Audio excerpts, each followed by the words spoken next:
All right, let's talk about the Texas Longhorns. And as we approach spring ball, there's a couple players on this roster that we think are really intriguing and could be potential breakout candidates for the Longhorns in this coming 2024 season.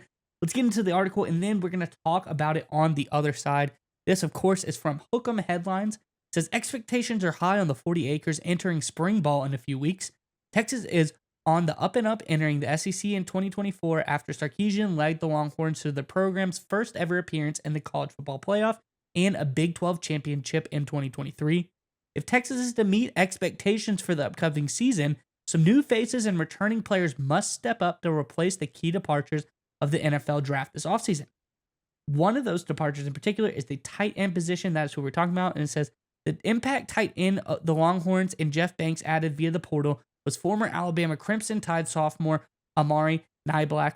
The big 6'4", 235-pound rising junior Niblack is set to be the next big-time receiving tight end threat for the Longhorns after departure of all Big 12 junior Tavion Sanders. This offseason, Niblack gives Sarkisian and Longhorns a potent downfield threat who can line up wide, in line, or out of the slot. He gives Sarkisian's offense another chess piece that he can move around pre-snap to add more layers to the scheme. Last season, Niblack broke onto the scene for the Tide with over 300 receiving yards and 4 touchdowns. He was Alabama and Jalen Milroe's top target at tight end in the passing game. Nick, I think Niblack is a very interesting prospect. I'm curious what your thoughts are on him. Let Texas fans in the comment section below as we approach spring ball. Let us know, other than the tight end position, because we're going to talk about that, who are you looking forward to as a potential breakout candidate for this team? Let us know in the comment section below. But Nick, what are your thoughts on Niblack in the Texas offensive scheme? So I think it's a really important addition. And the fact that he's a breakout candidate, a breakout star, and I think he will be a star for the Texas Longhorns offense. Because I think one of the things that's going to have to change for Texas a little bit, and they already do this a lot anyway, especially in their screen game. But going forward with a lot of the playmakers that went on to the NFL draft, they're going to have to find and replace some of their yards after a catch, which was a big part of their offense in 2023. And I think Niblack as a tight end, obviously he's a big, strong physical presence, but he's almost more known as a yards after catch guy. In fact, Texas fans are very well aware of that fact. He had that long catch and run against Texas when he was playing for the Crimson Tide last season. And I really think that's going to be huge for Texas going forward, especially as you go into the SEC.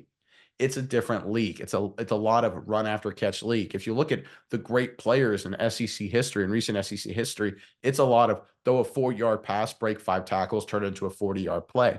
The ability to just run by people at the line of scrimmage and win 50-50 balls, which is more likely to happen at the Big 12 and certainly the old Pac-12, that just doesn't happen to the same extent in the SEC. It doesn't mean it doesn't happen. It's just much more of a yards after catch league. It's very pro style where you throw a lot of West Coast offense, little short passes. Forget the bubble screens and the fake bubble screens go deep that you see in other parts of college football. It's a lot more, hey, hit those 8, 12-yard intermediate routes, break tackles, and turn it into a big play.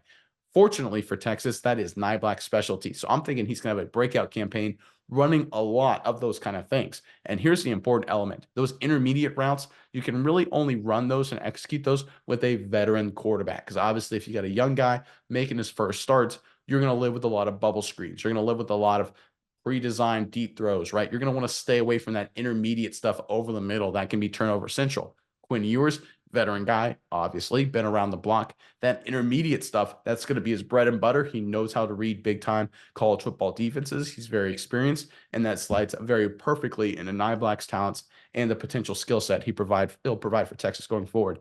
I'm expecting this young tight end to have a massive impact for the Texas Longhorns, not just over the spring game, obviously, but definitely in the 2024 regular season. I think this was a huge get for Texas that kind of slid under the radar. I think Niblack's going to be an all SEC kind of playmaker come 2024 in this Texas offense, and especially Quinn Ewers are going to be really glad they picked him up. Yeah, Nick, and I think Niblack is an elite level talent, but at Alabama, he was a little bit underutilized, not because that he wasn't good enough. It's just I don't think that Jalen Milroe early on in the season was as capable as a passer as a guy like Quinn Ewers. And we see he was still pretty effective. We had the 29-yard touchdown from Niblack against Middle Tennessee. Obviously, you brought up the 39-yard catch and run for a touchdown against Texas. And then he had 2 more against Arkansas and Kentucky, 29 yards and 26 yards respectively. Then we look at what Texas was able to do with what I would say in Jatavion Sanders. He was very good, but he's not as potentially as good as a guy like Niblack. But he had a 44-yard catch and run, 50-yard catch and run, 49 catch and run. I think this was all really great. He had almost 700 yards and 2 touchdowns for the Longhorns. I think you bring in a guy of Niblack's talent to a quality caliber quarterback like Quinn Ewers, who's I think is a much better passer than Jalen Milroe, and you're going to really accentuate just how good Amari Niblack is. And I think that is my opinion is why he's a breakout candidate. Not that he wasn't already good at Alabama. I just think he's going to be that much better when he is at Texas with Quinn Ewers. And especially when you consider the fact that Sanders, I think, was a physical specimen for Texas. I was always underwhelmed. Part of it was the injuries, but I just felt like he wasn't as productive. He kind of disappeared in some moments. I thought we saw Niblack disappear, excuse me, for the Crimson Tide last season, but that was more, to your point, of a function of Jalen Milroe. Quinn Ewers is the opposite of Milroe, completely different skill set. Like I said, slides perfectly into what Niblack will do in Texas's offense. I'm expecting Niblack to have a much bigger impact for Texas than Sanders ever did. I think this is one of the great additions of any team in the SEC, and I'm excited to see what Niblack brings to this Longhorns offense.